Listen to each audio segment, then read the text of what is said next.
कदम कदम पर मदद तुम्हारी ये एहसास दिलाती है। कदम कदम पर मदद तुम्हारी ये एहसास दिलाती है। सोचो तुमको कौन मिला है, सोचो तुमको कौन मिला है, कौन तुम्हारा साथी है।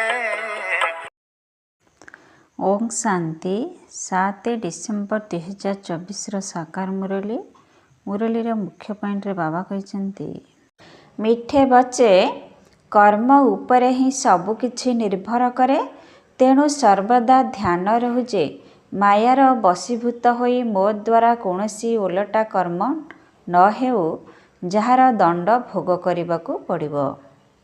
कर्म उपरे ही सबु किछि निर्भर करे, तेणु सर्वदा ध्यान रहु जे मायार बशीभूत होई मो द्वारा कौनसी ओलटा कर्म न हेउ जार दंड भोग करबाकू पड़िबो। प्रश्न, बाबांक दृष्टि रे सबुठारु अधिक बुद्धिमान किए? बाबांक दृष्टि रे सबुठारु अधिक बुद्धिमान किए? उत्तर, जहाँक जीवन रे पवित्रतार धारणा रहिछि सेही माने ही बुद्धिमान अटंती एवं जेउ माने पतित से माने बुद्धिहीन अटंती। तेणु लक्ष्मी नारायण को ही सबुठारु अधिक बुद्धिमान कुहाजिबो। तुमी माने एबे बुद्धिमान हेउछ। पवित्रता ही सबुठारु मुख्य धारणा अटे। सेथिपाई बाबा सावधान करुछंती, पिला माने एही आखि तुमको जेपरी धोखा न देउ सेथिप्रति सावधान रुह। एही पुरुणा दुनिया को देखुथिले मध्य देख नाही, नूतन स्वर्ग दुनिया को मने पकाओ। ओम शांति। मीठा मीठा शिखले धे अर्थात बहुत दिनरू अलगा होई पुनर्बार मिलिथिबा पिला माने ए कथा तो बुझुछंती जे एही पुरुणा दुनिया रे आमे वर्तमान अल्प दिनर यात्री अटु। दुनियार लोके माने भाबुछंती वर्तमान आहुरी 40,000 वर्ष एहिठारे रहिबाकू हेबो, किंतु तुमर तो निश्चय रहिछि ना। एही कथा को भूली जाओ नाही। एठारे बसिथिले मध्य तुमे माने खुशी रे गदगद हेबा उचित। एही आखि द्वारा जहा किछि देखुछ से सबु किछि विनाश हेबाकू जाउछि। आत्मा तो अविनाशी अटे। आमे आत्मा माने 84 जन्म नेई सारिछु। एबे बाबा घर को नेई जिबा पई आसिछंती। पुरुणा दुनिया जेतेबेले समाप्त हेउछि सेतेबेले बाबा नुआ दुनिया गढ़िबा पई आसिथांती। नुआरु पुरुणा, पुरुणारु नुआ दुनिया किपरि हेउछि एहा तुममानंक बुद्धि रे अछि। आमे अनेक थर चक्र लगाइछु, एबे चक्र संपूर्ण हेबाकू जाउछि। नुआ दुनिया रे तो आमे अल्प संख्यक देवता माने ही रहिबु, मनुष्य रहिबे नाही। बाकी कर्म उपरे ही सबु किछि निर्भर करुछि। मनुष्य जदि किछि ओलटा कर्म करिथांती तेबे ताहा निश्चिंत मन को आंदोलित करिथाए। सेथिपाई बाबा पचारुछंती कि एही जन्म रे सेभଳି कोनोसी पाप कर्म करि नाह त? एहा हेउछि पतित छी छी रावण राज्य। एहा तो धुंदुकारी अर्थात विशृंखला पूर्ण दुनिया अटे। एबे बाबा तुम संतान मानंकु वर्षा देउछंती। एबे तुमे भक्ति करुनाह। भक्ति मार्गर अज्ञान अंधकार रे तुमे माने धक्का खाई खाई आसिछ। एबे तुम मानंकु बाबांकर हाथ मिलिछि। बाबांक सहारा बिना तुमे विष बैतरणी नदी रे उबुटुबु हेउथुल। अधाकल्प भक्ति मार्ग चालुछि। पुणी तुम मानंकु ज्ञान मिलिबा द्वारा तुमे सत्ययुगी नुआ दुनिया को चली जाउछ। वर्तमान तो यह हेउछि पुरुषोत्तम संगम युग, जेतेबेले कि तुमे पतित छी छीरु गुलगुल अर्थात पावन हेउछ, कंटारु फूल हेउछ। एपरि किए करुछंती? बेहदर बाबा। लौकिक पितांकु बेहदर बाबा बोली कुहाजिब नाही। तुमे एबे ब्रह्मा एवं विष्णुंकर कर्तव्य को मध्य जानिगलणी। तेणु तुमर केते शुद्ध निशा रहिबा उचित। ब्रह्मलोक, सूक्ष्मलोक, स्थूललोक ए सबु संगम जुगरे ही होई थाए। बाबा बसी वर्तमान तुम पिला मानंकु बुझाउछंती जे ପୁରୁଣା ଓ ନୂଆ ଦୁନିଆର ଏହା ସଙ୍ଗମ ଯୁଗ ଅଟେ। ସମସ୍ତେ ଡାକୁଛନ୍ତି ମଧ୍ୟ ପତିତମାନଙ୍କୁ ପାବନ କରିବାକୁ ଆସ। ବାବାଙ୍କର ମଧ୍ୟ ଏହି ସଙ୍ଗମ ଯୁଗରେ ହିଁ ପାଠ ଚାଲିଥାଏ। ବାବା କ୍ରିଏଟର ଡାଇରେକ୍ଟର ଅଟନ୍ତି ନା? ତେବେ ନିଶ୍ଚୟ ତାଙ୍କର କୌଣସି କାର୍ଯ୍ୟକଳାପ ଥିବ ନା? ସମସ୍ତେ ଜାଣିଛନ୍ତି ଯେ ତାଙ୍କୁ ମନୁଷ୍ୟ ବୋଲି କୁହାଯିବ ନାହିଁ। ତାଙ୍କର ତ ନିଜର ଶରୀର ହିଁ ନାହିଁ। ବାକି ସମସ୍ତଙ୍କୁ ମନୁଷ୍ୟ ଅଥବା ଦେବତା କୁହାଯିବ। ଶିବ ବାବାଙ୍କୁ ନା ଦେବତା ନା ମନୁଷ୍ୟ କୁହାଯିବ। ବାବା ତ ଅସ୍ଥାୟୀ ରୂପେ ଏହି ଶରୀର ଉଦ୍ଧାର ନେଉଛନ୍ତି। ବାବା କ'ଣ ଗର୍ଭରୁ ଜନ୍ମ ନେଇଛନ୍ତି କି? ବାବା ନିଜେ କହୁଛନ୍ତି, ପିଲାମାନେ, ଶରୀର ବିନା ମୁଁ ରାଜଯୋଗ କିପରି ଶିଖାଇବି? ଯଦିଓ ମନୁଷ୍ୟମାନେ କହିଦେଉଛନ୍ତି କି ମାଟି ଗୋଡ଼ି ସବୁଠାରେ ପରମାତ୍ମା ଅଛନ୍ତି, କିନ୍ତୁ ଏବେ ତୁମେ ବୁଝୁଛ କି ମୁଁ କିପରି ଆସୁଛି। ଏବେ ତୁମେ ରାଜଯୋଗ ଶିଖୁଛ ଏବଂ ଏହି ରାଜଯୋଗ କୌଣସି ମନୁଷ୍ୟ ତ ଶିଖାଇ ପାରିବେ ନାହିଁ। ଦେବତାମାନେ ତ ରାଜଯୋଗ ଶିଖାଇ ପାରିବେ ନାହିଁ। ସେମାନେ ଏହିଠାରେ ଏହି ପୁରୁଷୋତ୍ତମ ସଙ୍ଗମ ଯୁଗରେ ହିଁ ରାଜଯୋଗ ଶିଖି ଦେବତା ହେଉଛନ୍ତି। ଏବେ ତୁମ ସନ୍ତାନମାନଙ୍କର ଅସରନ୍ତି ଖୁସି ରହିବା ଉଚିତ କି ଆମେ ଏବେ 84 ଜନ୍ମର ଚକ୍ର ପୂରା କଲୁ। ବାବା କଳ୍ପ କଳ୍ପ ଆସୁଛନ୍ତି। ବାବା ସ୍ୱୟଂ କହୁଛନ୍ତି ଏହା ତୁମର ବହୁତ ଜନ୍ମର ଅନ୍ତିମର ଜନ୍ମ। ଶ୍ରୀକୃଷ୍ଣ ତ ସତ୍ୟଯୁଗର ରାଜକୁମାର ଥିଲେ, ସିଏ ହିଁ ପୁଣି 84 ଜନ୍ମର ଚକ୍ର ଲଗାଉଛନ୍ତି। ଶିବ ବାବା ତ 84 ଜନ୍ମର ଚକ୍ରରେ ଆସିବେ ନାହିଁ। ଶ୍ରୀକୃଷ୍ଣଙ୍କର ଆତ୍ମା ହିଁ ସୁନ୍ଦରରୁ ଶ୍ୟାମଳ ହେଉଛି। ଏକଥା କେହି ଜାଣିନାହାନ୍ତି। ଏହି କଥା ତୁମମାନଙ୍କ ଭିତରେ ମଧ୍ୟ କ୍ରମାନୁସାରେ ଜାଣିଛନ୍ତି। ମାୟା ବହୁତ ଶକ୍ତିଶାଳୀ, କାହାକୁ ବି ଛାଡ଼ି ନଥାଏ। ବାବା ସବୁ ଜାଣିପାରୁଛନ୍ତି। ମାୟା ରୂପକ କୁମ୍ଭୀର ଏକଦମ ଗିଳି କରିଦେଇଥାଏ। ଏକଥା ବାବା ଭଲ ଭାବରେ ଜାଣିଛନ୍ତି। କିନ୍ତୁ ଏହାର ଅର୍ଥ ନୁହେଁ ଯେ ବାବା ଅନ୍ତର୍ଯ୍ୟାମୀ ଅଟନ୍ତି। ନା, ବାବା ସମସ୍ତଙ୍କର ଚାଲିଚଳଣିକୁ ଜାଣିଛନ୍ତି। ସବୁ ସମାଚାର ତ ଆସୁଛି ନା। ମାୟା ଏକଦମ କଞ୍ଚା ପେଟରେ ପକାଇ ଦେଉଛି, ଗିଳି ଦେଉଛି। ଏପରି ବହୁତ କଥା ତୁମ ସନ୍ତାନମାନଙ୍କୁ ଜଣାପଡ଼ୁନାହିଁ। କିନ୍ତୁ ବାବାଙ୍କୁ ତ ସବୁକିଛି ଜଣା ପଡ଼ିଯାଉଛି। ସେଥିପାଇଁ ମନୁଷ୍ୟ ଭାବୁଛନ୍ତି ପରମାତ୍ମା ଅନ୍ତର୍ଯ୍ୟାମୀ ଅଟନ୍ତି। ବାବା କହୁଛନ୍ତି ମୁଁ ଅନ୍ତର୍ଯ୍ୟାମୀ ନୁହେଁ। ପ୍ରତ୍ୟେକଙ୍କର ଚାଳଚଳଣିରୁ ସବୁକିଛି ଜଣାପଡ଼ି ଯାଇଥାଏ ନା। ବହୁତ ବେକାରୀ ଚଳଣିରେ ଚଳୁଛନ୍ତି। ସେଥିପାଇଁ ବାବା ବାରମ୍ବାର ପିଲାଙ୍କୁ ଖବରଦାର କରୁଛନ୍ତି, ମାୟାଠାରୁ ନିଜକୁ ରକ୍ଷା କରିବାକୁ ହେବ। ପୁଣି ଯଦିଓ ବାବା ବୁଝାଉଛନ୍ତି, ତଥାପି ବି ବୁଦ୍ଧିରେ ଏ କଥା ପଶୁନାହିଁ। କାମ ମହାଶତ୍ରୁ ଅଟେ। ଜଣା ବି ପଡ଼ୁନାହିଁ କି ମୁଁ ବିକାରଗ୍ରସ୍ତ ହୋଇଗଲି। ଏପରି ବି ହୋଇଯାଉଛି। ସେଥିପାଇଁ ବାବା କହୁଛନ୍ତି କିଛି ବି ଭୁଲ ଆଦି କଲେ ସ୍ପଷ୍ଟ ଭାବରେ କହିଦିଅ, କିଛି ବି ଲୁଚାଅ ନାହିଁ। ନଚେତ୍ 100 ଗୁଣା ପାପ ହୋଇଯିବ। ତାହା ମନକୁ ଖାଉଥିବ, ବୃଦ୍ଧି ହୋଇ ଚାଲିବ, ଏକଦମ ଅଧୋପତନ ହୋଇଯିବ। ପିଲାମାନଙ୍କୁ ବାବାଙ୍କ ସହିତ ବିଲକୁଲ ସଚ୍ଚା ହୋଇ ରହିବାକୁ ହେବ। ନଚେତ୍ ବହୁତ ବହୁତ କ୍ଷତି ହୋଇଯିବ। ଏହା ତ ରାବଣର ଦୁନିଆ ଅଟେ। ଏହି ରାବଣର ଦୁନିଆକୁ ଆମେ କାହିଁକି ମନେ ପକାଇବା? ଆମକୁ ତ ନୂଆ ଦୁନିଆକୁ ଯିବାର ଅଛି। ଯଦି ବାବା ନୂଆ ଘର ତିଆରି କରିଥାନ୍ତି, ତେବେ ପିଲାମାନେ ଭାବିଥାନ୍ତି କି ଆମ ପାଇଁ ନୂଆ ଘର ତିଆରି ହେଉଛି। ମନରେ ଖୁସି ରହିଥାଏ। ତେବେ ଏହା ତ ବେହଦର କଥା। ଆମ ପାଇଁ ନୂଆ ଦୁନିଆ ସ୍ୱର୍ଗ ତିଆରି ହେଉଛି। ଏବେ ଆମକୁ ନୂଆ ଦୁନିଆକୁ ଯିବାକୁ ହେବ। ତେଣୁ ଯେତେ ବାବାଙ୍କୁ ମନେ ପକାଇବା ସେତେ ଫୁଲ ପରି ହୋଇଯିବା। ଆମେ ଏହି ବିକାରର ବଶୀଭୂତ ହୋଇ କଣ୍ଟା ହୋଇଯାଇଛୁ। ତୁମେ ସନ୍ତାନମାନେ ଜାଣିଛ, ଯେଉଁମାନେ ଆସୁନାହାନ୍ତି ସେମାନେ ତ ମାୟାର ବଶ ହୋଇଯାଇଛନ୍ତି। ବାବାଙ୍କ ନିକଟରେ ହିଁ ନାହାନ୍ତି। ବିଶ୍ୱାସଘାତକ ହୋଇଯାଇଛନ୍ତି। ପୁରୁଣା ରାବଣ ପାଖକୁ ଚାଲି ଯାଇଛନ୍ତି। ଏହିପରି ଅନେକଙ୍କୁ ମାୟା ଗିଳି ଦେଉଛି। ବାବାଙ୍କର ହାତ ଛାଡ଼ି ଚାଲି ଯାଉଛନ୍ତି। ବହୁତ ଭଲ ଭଲ ସନ୍ତାନ ମଧ୍ୟ ଅଛନ୍ତି ଯେଉଁମାନେ କହିକରି ଯାଉଛନ୍ତି ଆମେ ଏପରି କରିବୁ, ଏ କଥା କରିବୁ। ଆମେ ତ ଯଜ୍ଞ ପାଇଁ ପ୍ରାଣ ଦେବାକୁ ମଧ୍ୟ ପ୍ରସ୍ତୁତ ଅଛୁ। କିନ୍ତୁ ସେମାନେ ଆଜି ନାହାନ୍ତି। ତୁମର ଲଢ଼େଇ ମାୟା ସାଥିରେ ହିଁ ହେଉଛି। ଦୁନିଆରେ ଏ କଥା କେହି ଜାଣି ନାହାନ୍ତି କି ମାୟା ସାଥିରେ କିପରି ଲଢ଼େଇ ହେଉଛି। ଶାସ୍ତ୍ରରେ ପୁଣି ଦେଖାଇଛନ୍ତି ଦେବତା ଓ ଅସୁରମାନଙ୍କ ମଧ୍ୟରେ ଲଢ଼େଇ ହେଲା, ପୁଣି କୌରବ ଓ ପାଣ୍ଡବମାନଙ୍କର ଲଢ଼େଇ ହେଲା। ତୁମେ କାହାକୁ ବି ପଚାରିପାରିବ ଯେ ଏହି ଦୁଇଟି କଥା ଶାସ୍ତ୍ରରେ କିପରି ଅଛି। ଦେବତାମାନେ ତ ଅହିଂସକ ଅଟନ୍ତି, ସେମାନେ ତ ସତ୍ୟଯୁଗରେ ହିଁ ଥାଆନ୍ତି, ସେମାନେ ପୁଣି କ'ଣ କଳିଯୁଗକୁ ଲଢ଼ିବାକୁ ଆସିବେ। କୌରବ ଓ ପାଣ୍ଡବର ଅର୍ଥକୁ ମଧ୍ୟ ବୁଝୁନାହାନ୍ତି। ଶାସ୍ତ୍ରରେ ଯାହା ଲେଖା ଅଛି ତାକୁ ହିଁ ପଢ଼ି ଶୁଣାଉଛନ୍ତି।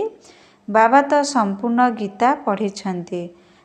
ଯେତେବେଳେ ଏହି ଜ୍ଞାନ ମିଳିଲା ସେତେବେଳେ ବିଚାର ଚାଲିଲା ଯେ ଗୀତାରେ ଏହି ଲଢ଼େଇ ଆଦିର କଥା କ'ଣ ସବୁ ଲେଖାଯାଇଛି। କୃଷ୍ଣ ତ ଗୀତାର ଭଗବାନ ନୁହନ୍ତି। ଯେହେତୁ ବ୍ରହ୍ମା ବାବାଙ୍କ ଶରୀରରେ ଶିବ ବାବା ବିରାଜମାନ କରିଥିଲେ, ତେଣୁ ତାଙ୍କୁ ଭକ୍ତି ମାର୍ଗରେ ଗୀତା ପଢ଼ିବାରୁ ମଧ୍ୟ ନିବୃତ୍ତ କରିଦେଲେ। ଏବେ ବାବାଙ୍କ ଦ୍ୱାରା ଆମକୁ କେତେ ଜ୍ଞାନର ଆଲୋକ ମିଳିଛି।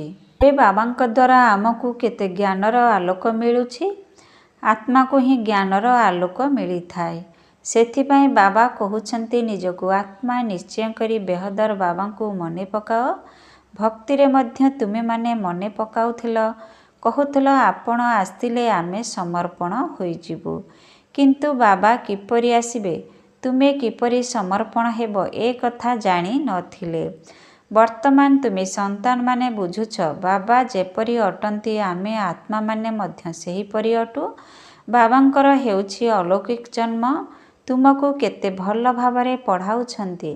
ତୁମେ ନିଜେ କହୁଛ ଇଏ ଆମର ସେହି ବାବା ଅଟନ୍ତି, ଯିଏକି କଳ୍ପକଳ୍ପ ଆମର ବାବା ହୋଇଥାନ୍ତି। ଆମେ ସମସ୍ତେ ବାବା ବାବା ବୋଲି କହୁଛୁ। ବାବା ମଧ୍ୟ ମୋର ପିଲାମାନେ ବୋଲି କହନ୍ତି। ସିଏ ହିଁ ଶିକ୍ଷକ ରୂପରେ ରାଜଯୋଗ ଶିଖାଉଛନ୍ତି ଏବଂ ତୁମକୁ ବିଶ୍ୱର ମାଲିକ କରୁଛନ୍ତି। ତେଣୁ ଏପରି ବାବାଙ୍କର ହୋଇ ପୁଣି ସେହି ଶିକ୍ଷକଙ୍କଠାରୁ ଶିକ୍ଷା ମଧ୍ୟ ନେବା ଦରକାର। ଶୁଣି ଶୁଣି ଖୁସିରେ ଗଦଗଦ ହୋଇଯିବା ଉଚିତ। ଯଦି ବିକାରୀ ହୋଇଗଲ ତେବେ ସେହି ଖୁସି ଆସିବ ହିଁ ନାହିଁ। ତାଙ୍କୁ ଯେତେ ବି ବୁଝାଅ ସେମାନେ କିନ୍ତୁ ଆମର ଜାତି ଭାଇ ହୋଇପାରିବେ ନାହିଁ। ଏଠାରେ ମନୁଷ୍ୟମାନଙ୍କର କେତେ ସାଙ୍ଗିଆ ରହିଛି, ସେ ସବୁ ହଦ୍ର କଥା। ତୁମର ସରନେମ୍ ଦେଖ କେତେ ବଡ଼। ସବୁଠାରୁ ବଡ଼ ଗ୍ରେଟ୍ ଗ୍ରେଟ୍ ଗ୍ରାଣ୍ଡଫାଦର ଆଦି ପିତା ବ୍ରହ୍ମା ଅଟନ୍ତି। ତାଙ୍କୁ କେହି ଜାଣିନାହାନ୍ତି। ଶିବ ବାବାଙ୍କୁ ତ ସର୍ବବ୍ୟାପୀ କହିଦେଉଛନ୍ତି। ବ୍ରହ୍ମାଙ୍କ ବିଷୟରେ ମଧ୍ୟ କେହି ଜାଣିନାହାନ୍ତି। ଚିତ୍ର ମଧ୍ୟ ଅଛି। ବ୍ରହ୍ମା, ବିଷ୍ଣୁ, ଶଙ୍କର ପୁଣି ବ୍ରହ୍ମାଙ୍କୁ ସୂକ୍ଷ୍ମଲୋକ ନିବାସୀ ବୋଲି କହିଦେଉଛନ୍ତି। ଏମାନଙ୍କର ଜୀବନ କାହାଣୀ ବିଷୟରେ କିଛି ହେଲେ ବି ଜାଣିନାହାନ୍ତି। ସୂକ୍ଷ୍ମଲୋକରେ ପୁଣି ବ୍ରହ୍ମା କେଉଁଠାରୁ ଆସିଲେ, ସେଠାରେ କିପରି ପୁଷ୍ୟ କରିବେ। ବାବା ବୁଝାଉଛନ୍ତି ଇଏ ମୋର ରଥ ଅଟେ। ଏହାଙ୍କର ବହୁତ ଜନ୍ମର ଅନ୍ତିମ ସମୟରେ ମୁଁ ଏହାଙ୍କ ଶରୀରରେ ପ୍ରବେଶ କରିଛି। ଏହା ପୁରୁଷୋତ୍ତମ ସଙ୍ଗମ ଯୁଗ ଗୀତାର ଅଧ୍ୟାୟ ଅଟେ, ଯେଉଁଥିରେ ପବିତ୍ରତା ମୁଖ୍ୟ ଅଟେ। ପତିତରୁ ପାବନ କିପରି ହେବାକୁ ହେବ ଏହା କେହି ହେଲେ ବି ଜାଣିନାହାନ୍ତି। ସାଧୁ ସନ୍ଥ ଆଦି ମାନେ ଏପରି କେବେ ବି କହିବେ ନାହିଁ ଯେ ଦେହ ସହିତ ଦେହର ସମସ୍ତ ସମ୍ବନ୍ଧକୁ ଭୁଲି କେବଳ ମୋତେ ମନେ ପକାଅ, ତେବେ ମାୟାର ବଶବର୍ତ୍ତୀ ହୋଇ କରିଥିବା ପାପକର୍ମ ଭସ୍ମ ହୋଇଯିବ। ସେମାନେ ତ ବାବାଙ୍କୁ ହିଁ ଜାଣିନାହାନ୍ତି। ଗୀତାରେ ବାବା କହିଛନ୍ତି ଏହି ସାଧୁମାନଙ୍କର ମଧ୍ୟ ମୁଁ ହିଁ ଆସି ଉଦ୍ଧାର କରୁଛି। ବାବା ବୁଝାଉଛନ୍ତି ଆରମ୍ଭରୁ ନେଇ ବର୍ତ୍ତମାନ ପର୍ଯ୍ୟନ୍ତ ଯେଉଁ ଆତ୍ମାମାନେ ବି ଅଭିନୟ କରୁଛନ୍ତି ସେମାନଙ୍କର ଏହା ଅନ୍ତିମ ଜନ୍ମ ଅଟେ। ଏହାଙ୍କର ମଧ୍ୟ ଅନ୍ତିମ ଜନ୍ମ ଅଟେ। ଇଏ ପୁଣି ବ୍ରହ୍ମା ହୋଇଛନ୍ତି। ଛୋଟବେଳେ ଗାଉଁଲି ପିଲା ଥିଲେ। ବ୍ରହ୍ମା ବାବା ଆରମ୍ଭରୁ ନେଇ ଶେଷ ପର୍ଯ୍ୟନ୍ତ 84 ଜନ୍ମ ପୂରା କରିଛନ୍ତି। ଏବେ ତୁମମାନଙ୍କର ବୁଦ୍ଧିରେ ତାଲା ଖୋଲିଛି। ଏବେ ତୁମେ ବୁଦ୍ଧିମାନ ହେଉଛ, ଆଗରୁ ବୁଦ୍ଧିହୀନ ଥିଲ। ଏହି ଲକ୍ଷ୍ମୀ ନାରାୟଣ ମଧ୍ୟ ବୁଦ୍ଧିମାନ ଅଟନ୍ତି। ପତିତମାନଙ୍କୁ ବୁଦ୍ଧିହୀନ କୁହାଯାଏ। ମୁଖ୍ୟ ହେଲା ପବିତ୍ରତା। ଲେଖୁଛନ୍ତି ମଧ୍ୟ ମାୟା ଆମକୁ ପତିତ କରିଦେଲା। ଆଖି ବିକାରୀ ହୋଇଗଲା। ବାବା ତ ବାରମ୍ବାର ସାବଧାନ କରୁଛନ୍ତି, ପିଲାମାନେ ମାୟାଠାରୁ କେବେ ହେଲେ ହାରିଯାଅ ନାହିଁ। ଏବେ ଘରକୁ ଯିବାକୁ ହେବ। ତେଣୁ ନିଜକୁ ଆତ୍ମା ଭାବି ବାବାଙ୍କୁ ମନେ ପକାଅ। ଏହି ପୁରୁଣା ଦୁନିଆ ନିଶ୍ଚିନ୍ତ ସମାପ୍ତ ହେବାକୁ ଯାଉଛି। ଆମେ ପବିତ୍ର ହେଉଛୁ, ତେଣୁ ଆମକୁ ପବିତ୍ର ଦୁନିଆ ମଧ୍ୟ ଦରକାର ନା। ତେଣୁ ତୁମକୁ ପତିତରୁ ପାବନ ହେବାକୁ ହିଁ ପଡ଼ିବ। ବାବା ତ ଯୋଗ କରିବେ ନାହିଁ। ବାବା କ'ଣ ପତିତ ହେଉଛନ୍ତି କି? ଯେଉଁଥିପାଇଁ ଯୋଗ କରିବେ? ବାବା ତ କହୁଛନ୍ତି, ମୁଁ ତୁମମାନଙ୍କର ସେବାରେ ଉପସ୍ଥିତ ହୋଇଛି। ତୁମେମାନେ ହିଁ ଦାବୀ କରିଛ କି ଆସି ଆମ ପତିତମାନଙ୍କୁ ପାବନ କର। ତୁମର କଥାରେ ହିଁ ମୁଁ ଆସିଛି। ତୁମକୁ ବହୁତ ସହଜ ରାସ୍ତା ବତାଉଛି। କେବଳ ମନ୍ମନାଭବ ହୋଇ ରୁହ। ଭଗବାନୁବାଚ ଅଟେ ନା। କିନ୍ତୁ ଗୀତାରେ କୃଷ୍ଣଙ୍କର ନାମ ଦେଇଦେବା ଦ୍ୱାରା ବାବାଙ୍କୁ ସମସ୍ତେ ଭୁଲି ଯାଇଛନ୍ତି। ବାବା ହେଉଛନ୍ତି ପ୍ରଥମ, କୃଷ୍ଣ ଦ୍ୱିତୀୟ ଅଟନ୍ତି। ସେ ପରମଧାମର ମାଲିକ, ଇଏ ହେଲେ ବୈକୁଣ୍ଠର ମାଲିକ। ସୂକ୍ଷ୍ମ ଲୋକରେ ତ କିଛି ବି ନାହିଁ। ସମସ୍ତଙ୍କ ଭିତରେ ନମ୍ବର 1 ହେଉଛନ୍ତି କୃଷ୍ଣ, ଯାହାଙ୍କୁ ସମସ୍ତେ ସ୍ନେହ କରିଥାନ୍ତି। ବାକି ତ ସମସ୍ତେ ତାଙ୍କ ପଛେ ପଛେ ଆସିଥାନ୍ତି। ସ୍ୱର୍ଗକୁ ତ ସମସ୍ତେ ଯାଇପାରିବେ ନାହିଁ। ତେଣୁ ତୁମ ମିଠା ମିଠା ପିଲାମାନଙ୍କର ଆନ୍ତରିକ ଖୁସି ରହିବା ଉଚିତ। କେତେକ ସନ୍ତାନ ବାବାଙ୍କ ପାଖକୁ ଆସୁଛନ୍ତି କିନ୍ତୁ କେବେ ବି ପବିତ୍ର ରହୁନାହାନ୍ତି। ବାବା ବୁଝାଉଛନ୍ତି, ବିକାରଗ୍ରସ୍ତ ହୋଇ ପୁଣି ବାବାଙ୍କ ପାଖକୁ କାହିଁକି ଆସୁଛ? କହୁଛନ୍ତି, କ'ଣ କରିବୁ? ରହିପାରୁନାହୁଁ। ପରନ୍ତୁ ଏଠାକୁ ଆସୁଛୁ, ହୁଏତ କେବେ ତୀର ଲାଗିଯିବ। ଆପଣଙ୍କ ବିନା ଆମର ସଦ୍ଗତି କିଏ କରିବ? ସେଥିପାଇଁ ଆସି ବସି ଯାଉଛୁ। ମାୟା କେତେ ଶକ୍ତିଶାଳୀ ନିଶ୍ଚୟ ମଧ୍ୟ ହେଉଛି। ବାବା ଆମକୁ ପତିତରୁ ପାବନ ଫୁଲ ଭଳି କରୁଛନ୍ତି। ପରନ୍ତୁ କ'ଣ ତଥାପି ପୁଣି ବି ସତ କହିବା ଦ୍ୱାରା କେତେବେଳେ ବି ସୁଧୁରି ଯିବି। ଆମର ଏହି ନିଶ୍ଚୟ ଅଛି କି ଆପଣଙ୍କ ଦ୍ୱାରା ହିଁ ଆମେ ସୁଧୁରି ଯିବୁ। ବାବାଙ୍କୁ ଏପରି ସନ୍ତାନମାନଙ୍କ ଉପରେ ଦୟା ଆସୁଛି, ପୁଣି ବି ଏହିପରି ହେବ। ଏହା କିଛି ନୂଆ ନୁହେଁ। ବାବା ତ ପ୍ରତିଦିନ ଶ୍ରୀମତ୍ ଦେଉଛନ୍ତି, କେହି କାର୍ଯ୍ୟକାରୀ ମଧ୍ୟ କରୁଛନ୍ତି। ଏଥିରେ ବାବା କ'ଣ କରିପାରିବେ? ବାବା କହିବେ, ବୋଧହୁଏ ଏହାଙ୍କର ପାଠ ହିଁ ଏହିପରି ଅଟେ। ସମସ୍ତେ ତ ରାଜାରାଣୀ ହୋଇପାରିବେ ନାହିଁ। ରାଜଧାନୀ ସ୍ଥାପନ ହେଉଛି ଏବଂ ରାଜଧାନୀରେ ସବୁ ପ୍ରକାରରେ ପଦ ଦରକାର। ତଥାପି ବି ବାବା କହୁଛନ୍ତି, ପିଲାମାନେ ସାହସ ଛାଡ଼ ନାହିଁ। ତୁମେମାନେ ଆଗକୁ ଯାଇପାରିବ। ଆଚ୍ଛା, ମିଠା ମିଠା ଶିକ୍ଲେଧେ ସନ୍ତାନମାନଙ୍କ ପ୍ରତି ମାତ୍ ପିତା ବାପଦାଦାଙ୍କର ମଧୁର ସ୍ନେହସମ୍ପନ୍ନ ଶୁଭେଚ୍ଛା ଏବଂ ସୁପ୍ରଭାତ। ଆତ୍ମିକ ପିତାଙ୍କର ଆତ୍ମିକ ସନ୍ତାନମାନଙ୍କୁ ନମସ୍ତେ। ଆତ୍ମିକ ସନ୍ତାନମାନଙ୍କର ଆତ୍ମିକ ପିତାଙ୍କୁ ନମସ୍ତେ ନମସ୍ତେ ନମସ୍ତେ। ଓଂ ଶାନ୍ତି। ମେରା ବାବା, ପ୍ୟାରା ବାବା, ମିଠା ବାବା, ଶୁକ୍ରିୟା ବାବା। ଓଂ ଶାନ୍ତି। ଧାରଣା ପାଇଁ ମୁଖ୍ୟସାର। 1ରେ ବାବାଙ୍କ ସାଥିରେ ସର୍ବଦା ସଚ୍ଚା ହୋଇ ରହିବାକୁ ପଡ଼ିବ। ବର୍ତ୍ତମାନ କୌଣସି ବି ଭୁଲ ହୋଇଗଲେ ତାକୁ ଲୁଚାଅ ନାହିଁ। ଏହି ଆଖି କେବେ ବି କ୍ରିମିନାଲ ଅର୍ଥାତ୍ ବିକାରୀ ନ ହେଉ, ସେଥିପ୍ରତି ଧ୍ୟାନ ଦେବାକୁ ହେବ। ବାବାଙ୍କ ସାଥିରେ ସର୍ବଦା ସଚ୍ଚା ହୋଇ ରହିବାକୁ ପଡ଼ିବ। ବର୍ତ୍ତମାନ କୌଣସି ବି ଭୁଲ ହୋଇଗଲେ ତାକୁ ଲୁଚାଅ ନାହିଁ। ଏହି ଆଖି କେବେ ବି କ୍ରିମିନାଲ ଅର୍ଥାତ୍ ବିକାରୀ ନ ହେଉ, ସେଥିପ୍ରତି ଧ୍ୟାନ ଦେବାକୁ ହେବ। 2ରେ ସଦାସର୍ବଦା ଏହି ନିଶା ରହୁ କି ବେହଦର ବାବା ଆମକୁ ପତିତ ଛି ଛିରୁ ଗୁଲଗୁଲ ଅର୍ଥାତ୍ ପବିତ୍ର ଏବଂ କଣ୍ଟାରୁ ଫୁଲ କରୁଛନ୍ତି। ଏବେ ଆମକୁ ବାବାଙ୍କର ହାତ ମିଳିଛି, ଯାହାଙ୍କର ସାହାଯ୍ୟରେ ଆମେ ବିଷୟ ବୈତରଣୀ ନଦୀ ପାର ହୋଇଯିବୁ। ସଦାସର୍ବଦା ଏହି ଶୁଦ୍ଧ ନିଶା ରହୁ କି ବେହଦର ବାବା ଆମକୁ ପତିତ ଛି ଛିରୁ ଗୁଲଗୁଲ ଅର୍ଥାତ୍ ପବିତ୍ର ଏବଂ କଣ୍ଟାରୁ ଫୁଲ କରୁଛନ୍ତି। ଏବେ ଆମକୁ ବାବାଙ୍କର ହାତ ମିଳିଛି, ଯାହାଙ୍କର ସାହାଯ୍ୟରେ ଆମେ ବିଷୟ ବୈତରଣୀ ନଦୀ ପାର ହୋଇଯିବୁ। ବରଦାନ। ଶକ୍ତିଶାଳୀ ବ୍ରେକ୍ ଦ୍ୱାରା ଗୋଟିଏ ସେକେଣ୍ଡରେ ନକାରାତ୍ମକକୁ ସକାରାତ୍ମକରେ ପରିବର୍ତ୍ତନ କରିପାରୁଥିବା ସ୍ୱପରିବର୍ତ୍ତକ ଆତ୍ମା ହୁଅ। ଶକ୍ତିଶାଳୀ ବ୍ରେକ୍ ଦ୍ୱାରା ଗୋଟିଏ ସେକେଣ୍ଡରେ ନକାରାତ୍ମକକୁ ସକାରାତ୍ମକରେ ପରିବର୍ତ୍ତନ କରିପାରୁଥିବା ସ୍ୱପରିବର୍ତ୍ତକ ଆତ୍ମା ହୁଅ। ଯେତେବେଳେ ନକାରାତ୍ମକ ଅର୍ଥାତ୍ ବ୍ୟର୍ଥ ସଂକଳ୍ପ ଚାଲୁଛି ସେତେବେଳେ ତା'ର ଗତି ବହୁତ ତୀବ୍ରବେଗୀ ହୋଇଥାଏ। ତେବେ ତୀବ୍ରଗତି ସମୟରେ ଶକ୍ତିଶାଳୀ ବ୍ରେକ୍ ଲଗାଇ ପରିବର୍ତ୍ତନ କରିବାର ଅଭ୍ୟାସ ହେବା ଦରକାର। ଏମିତି ବି ଯେତେବେଳେ କୌଣସି ଗାଡ଼ିକୁ ପାହାଡ଼ ଉପରକୁ ଚଢ଼ାଇଥାନ୍ତି ସେତେବେଳେ ପ୍ରଥମେ ତା'ର ବ୍ରେକ୍କୁ ଚେକ୍ କରିଥାନ୍ତି। ସେହିପରି ତୁମେମାନେ ମଧ୍ୟ ନିଜର ସ୍ଥିତିକୁ ଉଚ୍ଚ କରିବା ପାଇଁ ପ୍ରଥମେ ନିଜର ସଂକଳ୍ପକୁ ଗୋଟିଏ ସେକେଣ୍ଡରେ ବ୍ରେକ୍ ଲଗାଇବାର ଅଭ୍ୟାସକୁ ବଢ଼ାଅ।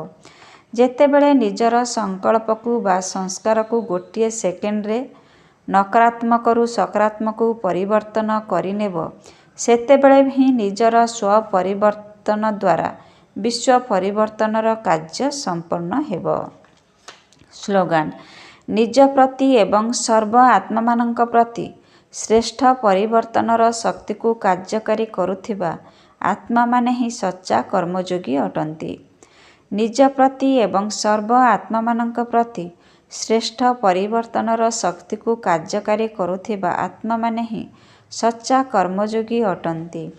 ଓಂ ଶାନ୍ତି ଓಂ ଶାନ୍ତି ଓಂ ଶାନ୍ତି। मेरा बाबा प्यारा बाबा मीठा बाबा शुक्रिया बाबा। ओम शांति।